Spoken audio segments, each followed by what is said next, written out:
The very first note was, it was like floating on, this is going to sound weird, floating on glass. Now that doesn't sound very fun, but that's what I thought of. So this is really, it scored exactly the right motion up to set up this mood, right? It was really beautiful. I'm not going to go through the whole list of good and then go to the, I'm going to go, we're going to do that again. Now, playing this piece with orchestra, who here knows A major, Mozart A major? I can guarantee you, if you would get a chance to play with the orchestra, they are not going to budge those 30 seconds every time you're early or late in the introduction. Does that make sense to you what I'm saying? So it was lovely. You were great. You were right with her when she was early or late, but that's not going to happen. So let's do it again from the beginning, and you need to keep your ears on the orchestra.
that I take a little bit less long. And by the way, most of the time we don't do this. Lift at the point and then come back down.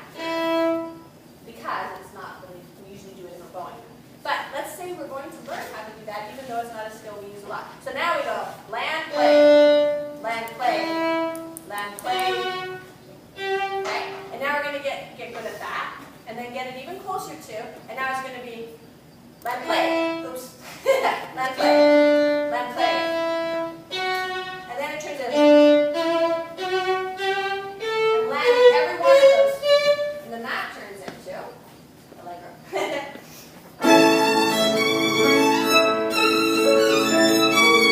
So there are a couple landings there. That one. This one. This one. Even that one. You don't want to have bow, down bow, and then touch. Okay? Try right there. There's no piano yet, because I want you to do the land play. Land. You've done this before. You know how to do it, but it's for everyone else to do it really well.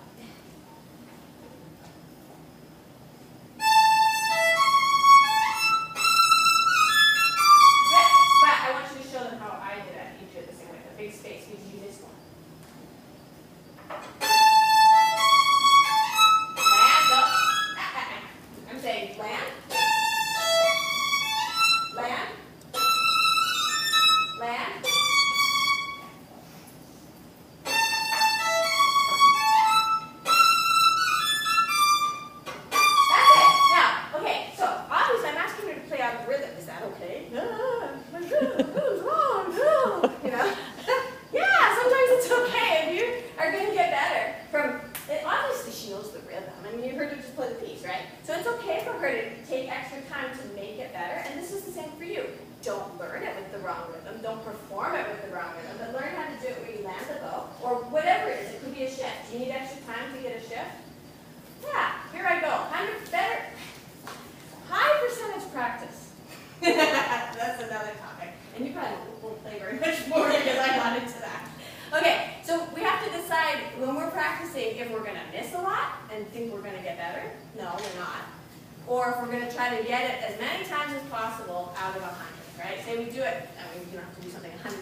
If you don't get like 18 of them, then you're probably not practicing in a way that's beneficial, right? That's a little bit rigid in what I'm saying. You might, decide on version 12 that you're going to use more bow speed, and that might make you throw you off, but you get it in version 13 or something like that. But I'm telling you just a general thing. So if you're not getting things at least 80% of the time when you're practicing, I personally force myself to go for like more 90 or 95. That's what I'm shooting for when I practice. Then, if I say I'm not getting it that much, then I have to do something to change. Instead of just repeating the same stupid thing over and getting worse, getting better at mapping, right? So, either slow down, or do less, right? Do a smaller section, or think more before you play it, and then create the right motion or the right thing you're trying to do, or think more while you're playing it. There are all kinds of things to do. Those were 4, right? Even if you guys were to decide from the rest of the camp that you're going to go for higher percentages of getting stuff, and you're going to do it by, if you miss, that you're going to go ahead and slow down, you're going to do a shorter passage, you're going to go over the other, that's a distraction. Oh yeah, you're going to think more before you do it, and you're going to think more while you do it. You could do each one of those as a separate thing the way you're going to improve it, right? 4 things. Then you will improve a lot more from being here than you will if you just keep doing it over and over and over and over and don't actually fix stuff, okay? Stephanie's turned into a very good practicer, by the way, because I've known her for a while now. And so her practice, if you guys hear her practicing, go listen for a little bit.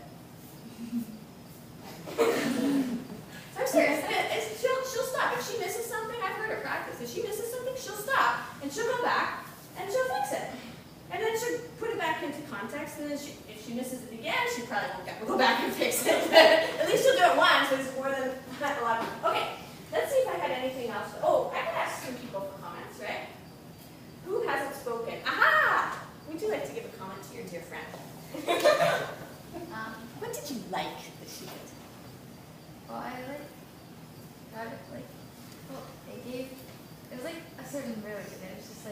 good mood for the piece. Was it open? Did it feel open? Yeah. Cool! You know what the title of the movement is, or that fast part? Allegro aperto, and aperto means open. Isn't that cool? Great job. She did her job. It would have been even more amazing if you said, it sounded so open. Okay. I was thinking that. See, there you go. So, and then do you have a comment for her, something she could improve? Well, you work on your landing? Do you actually have something there? Or you just, No. she's a superstar? Yeah. Okay, that's cool. Who has a constructive comment? They don't have to add the compliment yet. Nobody knows what to tell this girl? How about you? Do you have something she could do better?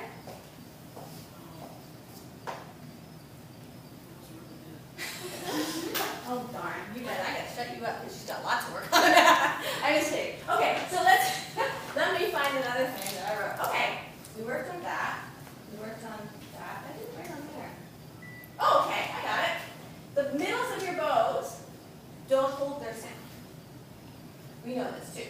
But you did it sometimes, and I want to hear you do it more. Let's do from this one. And what I'm listening for is this right here. That part of the bow.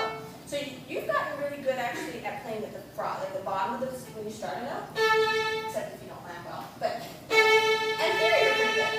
But right in here, it's because Stephanie, I hope this is okay what I'm talking about. Stephanie, like she's not in the room, used to do what I call bulbs, right? Which is this. You start a crescendo and you give up. Okay? You don't finish it off. And I like to think of a snake that just ate a mouse, right? And you see the body of the snake and then whoop, and then it goes away. And that's gross, and we don't like that. So when you're here then, just make sure whatever you started to do, you continue it. And you can feel it in your bow arm. There's a feeling, right? We were talking about that earlier. So try to get right that spot and see if you can hold the sound through the long notes. Good, go on. Yeah, she's right with you. Do it again.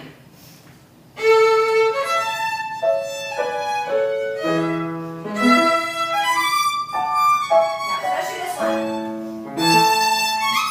That's okay. It's a little slow for you too. Not that you should be able to play it slow, but let's just go a little faster. But wait, who heard that landing? Did you hear that? I didn't like that landing. Did you like that landing? Did you notice it? Good answer.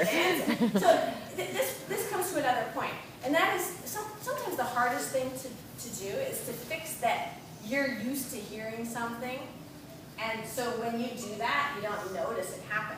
So a lot of times the most important thing you can do is change how you listen to yourself. So you now know that we're going to pick on your landings. So you need to start listening that you never hear that sort of sizzly sound, you know, not a cymbal player. So, go ahead, you can go on now.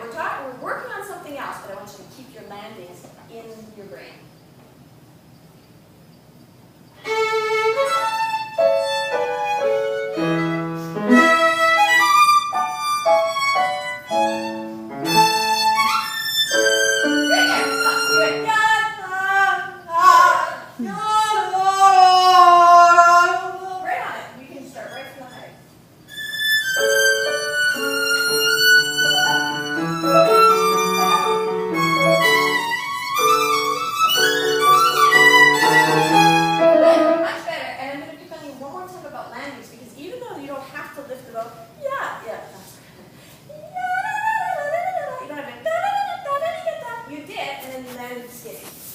Good.